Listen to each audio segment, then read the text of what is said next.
One of the things that human beings underestimate dramatically is their capacity to get great at something if they're totally immersed in it, totally laser focused on something. The majority are busy being busy, and they're addicted to devices and addicted to alcohol and addicted to busyness and addicted to gambling or addicted to shopping or addicted to worrying. I mean, in many ways, it's become a society of addicts. And what's happened is we develop addictions because we escape from pain. See, potential unexpressed, the potential you were born into, if you're not expressing it, if you're not living it, if you're not releasing and showing your primal glory every single day, then at a subconscious level, you're developing, anger and sadness and guilt and shame over your self-betrayal against your genius. If somebody's really stressed out, they're not stressed out for no reason. It's because they're focusing on something that makes them feel stressed. They often, when they're focusing on it, it changes the body. You start to feel tight. You start to feel a certain way. And then they use language like, I don't know what to do. Why am I so overwhelmed? So 3 things control how you feel every moment. What you focus on, what you do with your body. Humans have an unreal capacity to get great at things, even if they don't have a natural talent for it, if they're immersed in it, and to learn something and acquire a ton of knowledge in a short period of time as well. Society is conspiring all the time in our culture to completely distract you so you never win, to just divert your focus and attention. Look over here, look at this shiny thing, look at this TV show, look at this sports team, worry about what's going on here in this war. And they get these different things on television and our phones and in our lives to just get us distracted. So we never get obsessed. We never get laser focused for an extended period of time. I think there's a different level for you. I think there's a different level for you to get obsessed, crazy laser focus. I say all the time, our obsessions become our possessions, but we won't possess them if we're not truly obsessed. So if we change what we focus on, if we change the way we use our body, if we change our language patterns, we'll instantly feel different. Think of how do people use their body when they're worried versus when they're excited. If you learn to use your body first, use your focus first, you can literally change how you feel in moments, and then you develop new habits where you start to feel good all the time, and it isn't some phony, fake pump up. It's literally the way you've conditioned your body. Just like being fit as an athlete, you want to be emotionally fit. The bottom line is, no one's coming. No one. No one's coming to push you. It's up to you. And because you're only ever going to do the things that you feel like doing right now or that feel good right now, unless you understand that you've got to parent yourself, you got to push yourself, you're not going to make your dreams come true. You're just not. We're not wired that way. You weren't born that way, you weren't that way when you were growing up, and you're certainly not that way as an adult. And there's a tremendous amount of liberation that comes when you accept the fact that you're always going to need to give yourself a push. Ladies and gentlemen, if you want to make it in life, you got to know your vitamin. You've got to know every no brings you a step closer to a yes. Anybody can stop because someone said no. But there's something in you, in your heart of hearts, that's saying, I'm not a quitter. There's something in you that says, I've got the will to do it. There's something in you that says, I'm going to find a way. Mr. Brown, what do you want to do with your life, young man? Sir, I'd like to become a disc jockey. Why? Sarah, because I want to buy my mother a home. He said, great. Listen to Paul Harvey. Here are my car keys. Go in the car, 12 noon. He comes on every day. Why? Because if you want to be successful, study the people that are doing what you want to do. He's the best in the world when it comes to communication. I suggest to you, as you look at what you want to achieve, look at the top achievers. Understand and know they are only an example. They are not an exception. They're an example of what you can do, because success leaves clues. Follow the system, watch the leaders, and study them. I did that. And he said, Mr. Brown, detoxify your life. Let all the negative people in your life go. Can I change them? No. It's a full-time job changing yourself. He's right. He's right. You can't change people. It's hard changing yourself. And there's some people so negative they can walk into a dark room and begin to develop.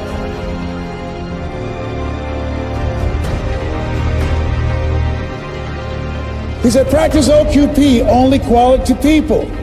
He said, I want you to see yourself as a disc jockey. You want to be a disc jockey? Visualize yourself being on radio. You want to be a top performer? Visualize yourself building the business. Visualize yourself coming across the stage, accepting an award for your recognition of your hard work. See it in your mind's eye. He said, I'll give you all your eyes can see. And I had to see myself on stage as I'm presenting right now. I've been here many times before I showed up.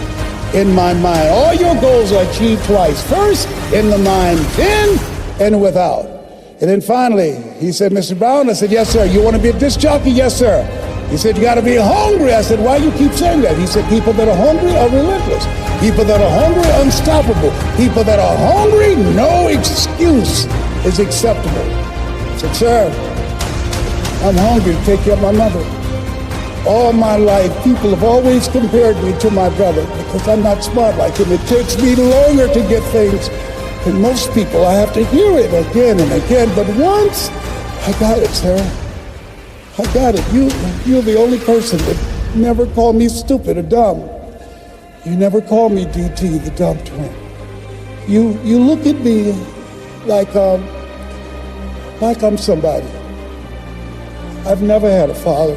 And I watch you, and I want to be able to talk like you. I get choked up sometimes because I can't get my thoughts out, sir. I want to do what you do, and I want to make my mama proud. He said, you can do it, Mr. Brown. I've given you all you can get from me. Now it's on you. If you want to be a disc jockey, go out into the marketplace. I went to apply for a job on Miami Beach. Milton Butterball Smith was a program director. Hello, Mr. Butterball. How are you, sir? My name is Les Brown, sir. I'd like to be a disc jockey. Young man, you have any journalism in your background? No, sir, I don't. Have experience in broadcasting? No, sir. But let me audition for you, sir. Let me show you how good I am. All I want, sir, is a shot. Let me audition. He said, no. How many have been rejected? Raise your hands, please. I was devastated with rejection. I said, Mr. Washington, they said no. He said, don't take it personally. Most people are so negative, they have to say no 7 times before they say yes. He said, you gotta be hungry. Go back again. I went back again. Hello, Mr. Butterball. How are you, sir? Now, my name is Les Brown, sir. I'd like to be a disc jockey. He said, I know what your name is. Weren't you here yesterday? I said, yes, sir, I was. Didn't I tell you no yesterday? I said, yes, sir, you did. He said, then why are you back today? I said, well, sir, I didn't know whether or not somebody was laid off or somebody was fired, sir. He said, no one was laid off or fired. Now get on out of here. I came back the next day. Hello, Mr. Butterball. How are you, sir? My name is Les Brown, sir. I'd like to be a disc jockey. He said, I know what your name is. Weren't you here the last 2 days? I said, yes, sir. Didn't I tell you no the last 2 days? I said, yes, sir. He said, then why are you back today? I said, sir, I didn't know whether that someone got sick or someone died, sir. No one got sick or died. No one was laid off or fired. Now, don't you come back here again. I came back the next day, talking loud, looking happy, like I was singing for the first time. I said, hello, Mr. Butterball, how are you? He looked at me with rage. He says, go get me some coffee. I said, yes, sir.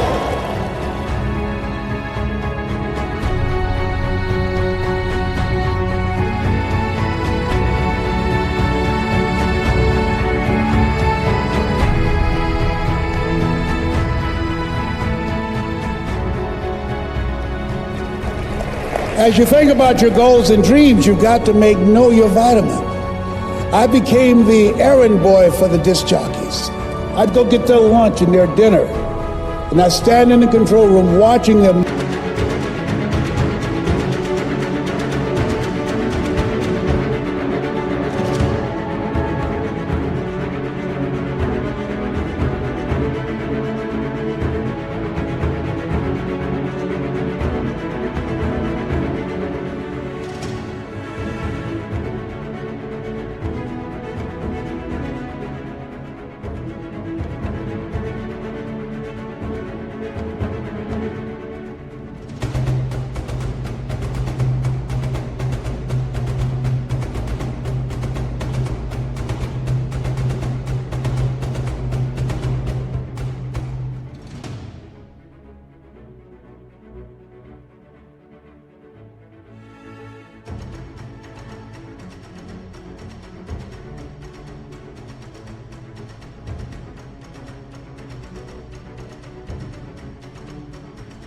move their hands, knowing my time will come. Let us say together, I expect to live my dream.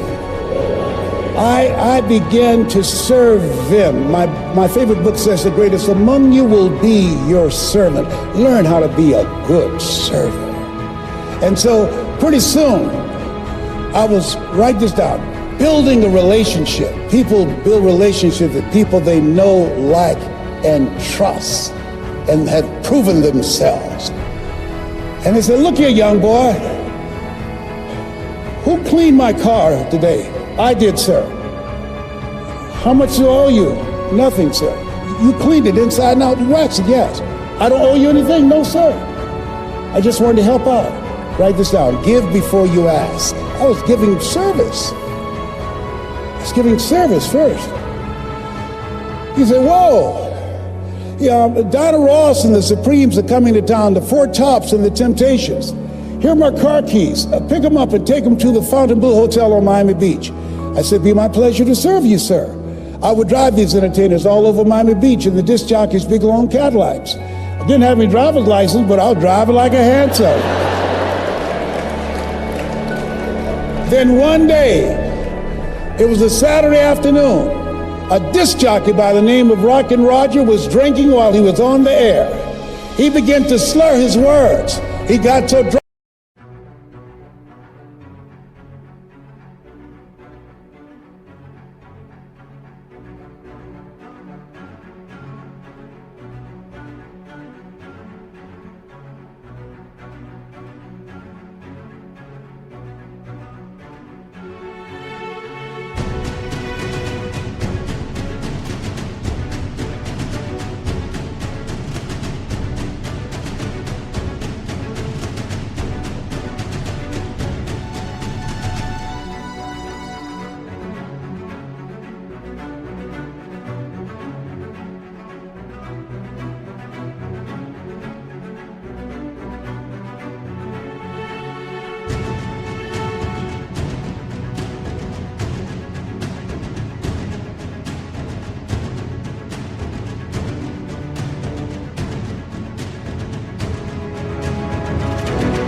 He was about to fall off the chair.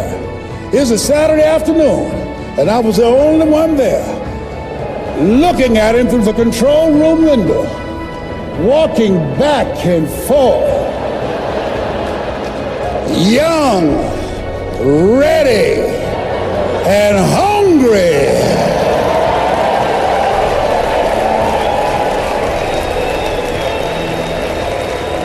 I was saying, drink, rock, drink. Drink, rock. I'd have gone get him some more if he'd asked me to. Then pretty soon the phone rang. It was the general manager, and I answered the phone. I said, hello? He said, young boy, this is Mr. Klein. I said, I know. He said, Rock can't finish the show. I said, I know. He said, would you call one of the other DJs in? I said, yes, sir. I hung the phone up. I said, now he must think I'm crazy. I called my mom and my girlfriend, Cassandra. I said, y'all come out on the front porch and turn on the radio. I'm about to come on the air.